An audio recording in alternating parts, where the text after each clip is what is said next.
Vamos a conversar de inmediato con Héctor Hernández, abogado linarense, que gracias, ahí tenemos a Héctor Hernández. ¿Cómo estás, Héctor? Gusto saludarte. Hola Raúl, muy buenos días, un placer, un agrado estar contigo y poder conversar de los temas tan interesantes que están pasando todos los días y que van a afectar de una u otra manera nuestra vida, digamos. Exactamente, hubo un cambio en el Consejo de Linares, ahora quedó 5-3 y no 4-4 como estaba antes, eran 4 de RN, ahora quedaron 3 nomás. Así es, sí. Aprovecho de saludar a Marcos Ávila, a quien conozco también hace muchos años, él ya había sido candidato anteriormente. Y, por cierto, entra savia nueva, savia joven, y siempre eso se agradece. Si es que todos los parabienes para todos los concejales y el alcalde. Si aquí, si le va bien a la municipalidad, nos va bien a todos en nuestra casa grande. Esa es la idea. Hoy vamos a otro tema que recién te estaba diciendo, el voto obligatorio. ¿Qué te parece ese tema en el Congreso? ¿Que va en camino o no? Todavía no está pulido.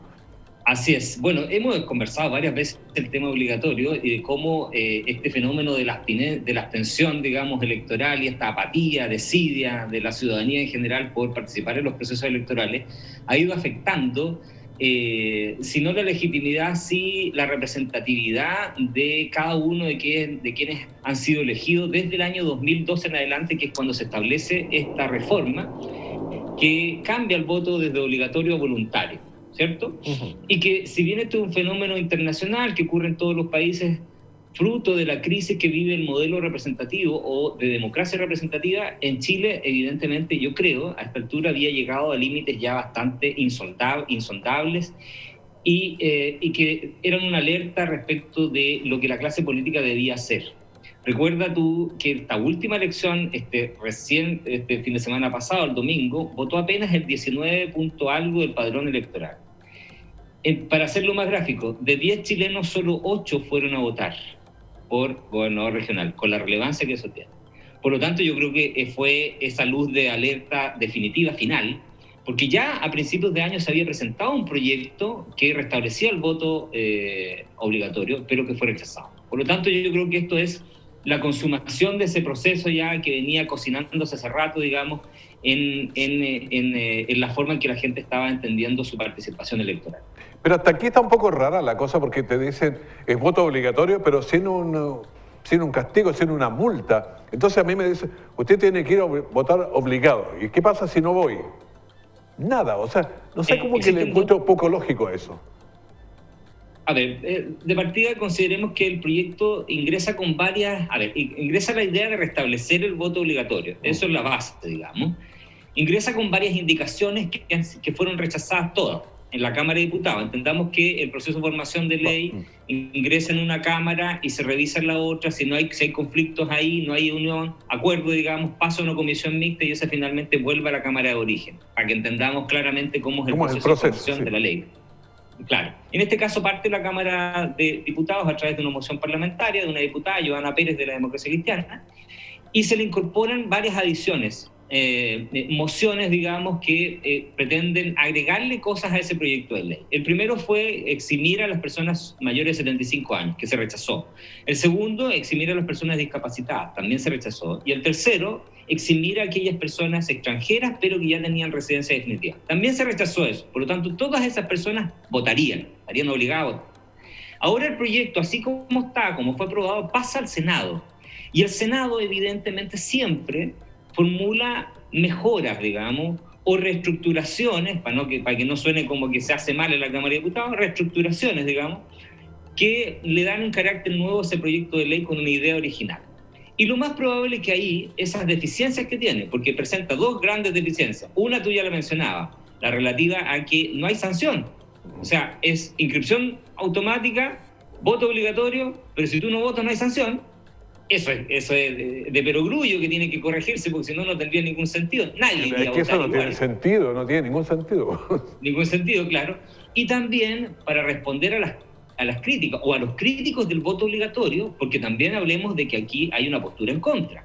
Recuerda que toda la UDI, toda Renovación Nacional y parte de Bópoli votó en contra de esta idea. Y hay que escuchar también por qué, porque también es interesante saber cuál es la otra visión. Y la otra visión tiene que ver con esta crítica que también se le hace al proyecto, que es la desinscripción. En el fondo es el derecho a que tú te puedas, entre comillas, desinscribir, bajarte de este sistema. Porque los que estuvieron en contra de la votación dicen, oye, aquí también hay un tema de libertad. Claro, ese es el tema individual, que fue lo que se planteó en principio para cambiar del voto obligatorio al voto voluntario. Y había muchas personas de acuerdo con eso, pero a mí, si alguien cree que por libertad no debo ir a votar, bueno, ya está bien respetable, pero lo que no me suena es obligatorio sin sanción, o sea, eso es el que me hace ruido a mí. Claro, es el quid de esta situación en este caso que evidentemente transforma este proyecto en letra muerta. Eso sería, letra muerta.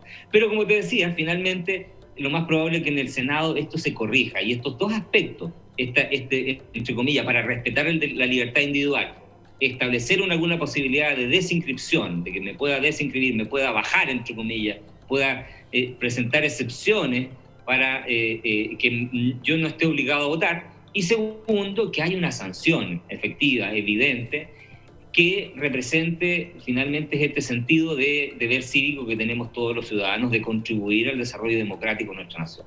Oye, pero ahí puedo decir algo los constituyentes. A lo mejor esto va a durar muy poquito porque la Constitución va a poner eso mismo u otra cosa. Puede ser perfectamente. Y fíjate, si tú me permites, yo creo que hay un tema incluso que es más de fondo. Yo, si bien los proyectos misceláneos, ¿cuáles son los proyectos misceláneos? Los que tratan un tema pero después le agregan de todo, le ponen de todo, sirven y existen. Yo, ¿sabes qué le habría agregado a este proyecto? Yo habría agregado algunas indicaciones en materia de educación cívica. Porque tú no sacas nada con obligar a la gente y le dices, es como cuando el papá te decía, tienes que hacer esto, ¿y por qué? Preguntaba uno, porque sí, o porque no. Eso no tiene sentido, digamos, ¿cierto? Aquí hay que explicarle a la gente y volver a reenseñar, a reeducar a la gente en cuál es el deber y la obligación que tiene como ciudadano de participar en el proceso democrático a través de las elecciones. Entonces yo habría establecido que se mejoraran los currículos en materia de educación cívica, se restablecieran las clases de educación cívica, y quizás algunas nociones de filosofía, de lógica, incluso de economía, de administración, para que finalmente el chileno entendiera por qué es tan importante ir a votar. No sacamos nada con establecer esta ley así y no decirle a los chilenos por qué es importante. Sacamos todas esas leyes de los currículos, entonces después alegamos que nadie entiende, pero era lógico que eso iba a pasar. Si uno no le enseña... Si no te enseñaron trigonometría, no le pida después que sepa trigonometría, pues no vas a saber. Por supuesto. Bueno, vamos a otros temas. Oye, sobre los gobernadores, que ahora tenemos gobernadora electa aquí nosotros, pero se está hablando se habló de darle nuevas atribuciones, que sepan, que manden más. ¿Qué pasa? ¿Cómo está ahí? Bueno, tal como lo conversamos el domingo profusamente y en los días anteriores, ya dijimos... En los programas especiales que hicimos el domingo, sí. En esos programas especiales que fueron muy entretenidos. Este cargo nace como león, ¿cierto? Ruge, parece que tuviera mucha energía, pero es un león sin dientes. Lo dijimos el día para hacer esta metáfora, este parangón. ¿Por qué? Porque no tiene atribuciones, son muy pocas, y las que tienen, si bien suenan muy bonitas, muy interesantes, finalmente... No alcanzan a lo que la ciudadanía espera. ¿Por qué? Y hay dos aspectos súper importantes. Primero, porque no maneja recursos. Y es tan así que el gobernador no tiene responsabilidad fiscal. Mira lo que te estoy diciendo. A ver, ¿cómo fue eso? Fiscal. No tiene responsabilidad fiscal porque no maneja recursos. No va a ser responsable penalmente desde el punto de vista de la administración de la responsabilidad legal, digamos, desde el punto de vista financiero, porque no maneja recursos, no maneja plata. Claro, la conversación vía Core, la responsabilidad de los otros. De los otros. Si conversa con los alcaldes, va por el otro lado, ¿no? Puros convenios por aquí y por allá, por eso no tiene responsabilidad fiscal. Y segundo, que también es súper relevante, que la gente le va a pedir, es las facultades que tiene de policía, digamos, entre comillas, para que la gente lo entienda. La facultad de administrar y dirigir a las policías, esa facultad tampoco la tiene. Esa se va a mantener en el delegado presidencial. O sea, cualquier problema que haya con las policías, él no está para hacer otro lado. Él no puede hacer nada, no puede llamar acá al prefecto carabinero y decirle, necesito... No puede. A lo más podrá llamarlo y el carabinero le dirá, bueno, si no me lo ordenan, mi jefe directo, que es el delegado... Claro. Puede llamarlo en buena onda, informarle, pero no decirle haga esto ni haga lo otro. Por lo tanto, no tiene responsabilidad. Por supuesto. Entonces, como tiene esas dos grandes falencias, que son evidentes, digamos, que yo las he remarcado muchas veces, los gobernadores se acaban de reunir, ayer se reunieron con la presidenta del Senado, ¿cierto?, con Yasna Proboste, pero se están reuniendo ya de las distintas líneas Y están planteando, primero, constituir una especie de asociación regional de gobernadores para potenciar la un paréntesis ahí, son todos de oposición prácticamente, salvo el de la Araucanía. Digamos. Araucanía, exacto. Son todos de oposición salvo la Araucanía. ¿Cierto? De las dos oposiciones, podemos decir. Sí. Entonces, se están reuniendo para potenciar primero la institución de las gobernaciones regionales. Pero segundo, para pedir, lo que hemos dicho, más atribuciones. Para poder conversar con los candidatos a la presidencia. Para seguramente llegar a acuerdos de que los primeros proyectos que se dicten tengan que ver con mayores atribuciones. Y para también poder conversar con los constituyentes. Lo que me parece súper relevante, muy lógico. Pero además, y aquí está el tema de trasfondo, para generar una sinergia en las macroregiones. ¿Qué son las macroregiones? Esa es buena pregunta, Ir. Que es una pregunta que nos surge sobre todo en zonas que nos parecemos. Son aquellas regiones o zonas, digamos, que tienen realidades económicas, culturales más similares. O sea, el norte, el sur, el centro. Exacto, porque seremos todos chilenos, pero evidentemente nuestra realidad no es la misma de Arica ni la misma de Magallanes.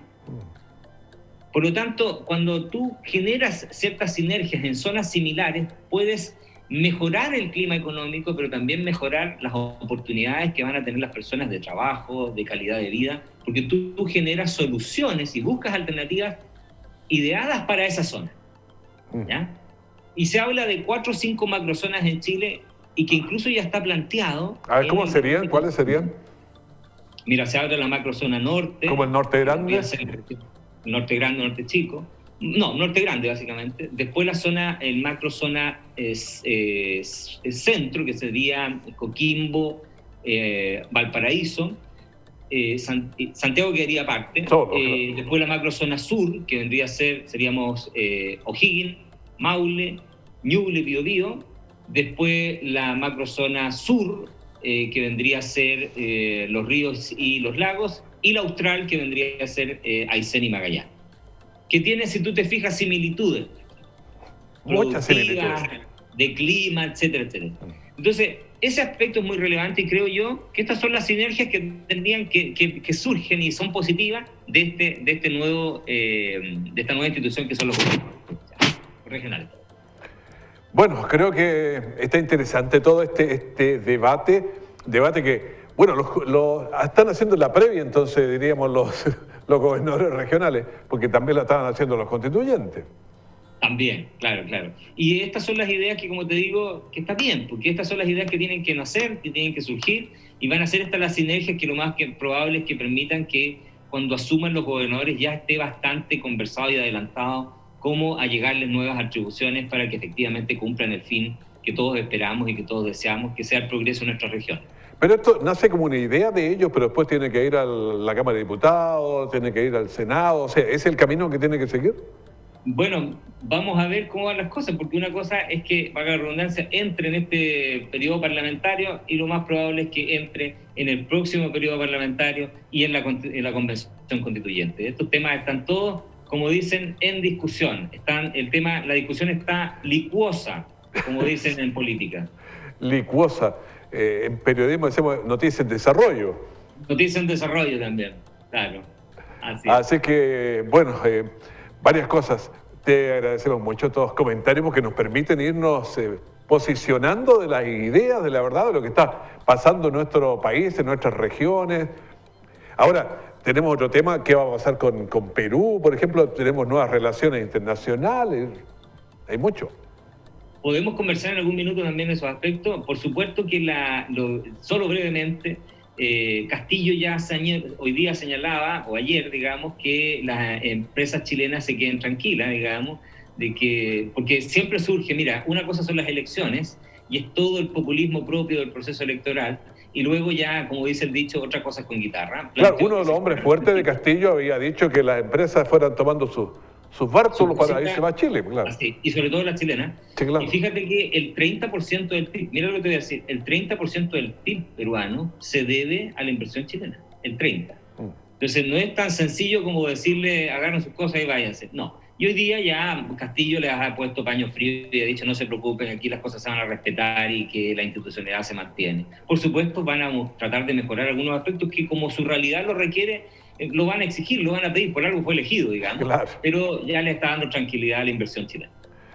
Bueno, muchísimas gracias, Héctor. No, gracias a ti. Un saludo a todos.